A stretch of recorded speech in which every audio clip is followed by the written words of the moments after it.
Mais pourquoi donc parler d'une revue ? Eh bien, je vais vous expliquer pourquoi. Cette revue s'appelle Aventure, au pluriel. Elle est dirigée par Yannick Enel, un romancier qui est venu souvent ici. Et je veux en parler parce que lancer une revue, même abritée par les éditions Gallimard, c'est un sacré défi. À la mort de Philippe Solers en 2023, sa revue L'Infini et la collection du même nom chez Gallimard se sont arrêtées. Mais Antoine Gallimard a voulu qu'il y ait toujours dans la maison une autre revue que la NRF. Et Yannick Enel a donc créé Aventure. Yannick Enel qui a été publié par Solers depuis longtemps. C'est le numéro dont je vais parler, c'est le numéro 2. Parce que c'est 2 numéros par an. Et Yannick Enel était venu au printemps à RCJ présenter le premier numéro, dont une grande partie était consacrée à la réponse de nombreux écrivains à la question « Écrivez-vous des scènes de sexe ?»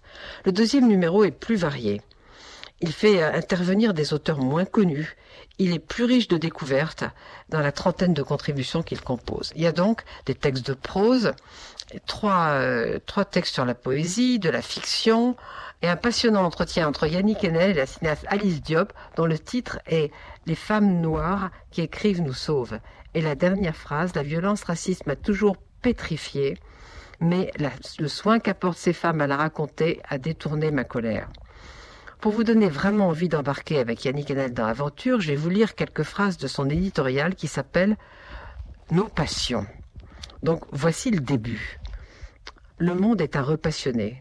Celui qui s'est mis en place depuis une trentaine d'années avec l'avènement de l'ère numérique prend en otage notre univers sensible et dévitalise notre rapport avec le langage, lequel, qu'on le veuille ou non, s'aplatit dans l'uniformité.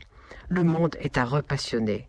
Le cœur du langage est poétique. Il est gorgé d'étincelles qui ne demandent qu'à se disséminer. Écouter ces étincelles, se rendre disponible à la dimension intérieure du langage, c'est réveiller la poésie.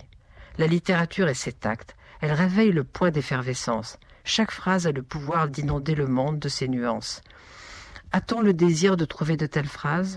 L'usage poétique du langage est désormais une réponse politique, une éthique, une exigence nécessaire face à ce qui arrive planétairement aux énoncés. Et puis, un tout petit peu plus loin, qu'est-il arrivé à la liberté ?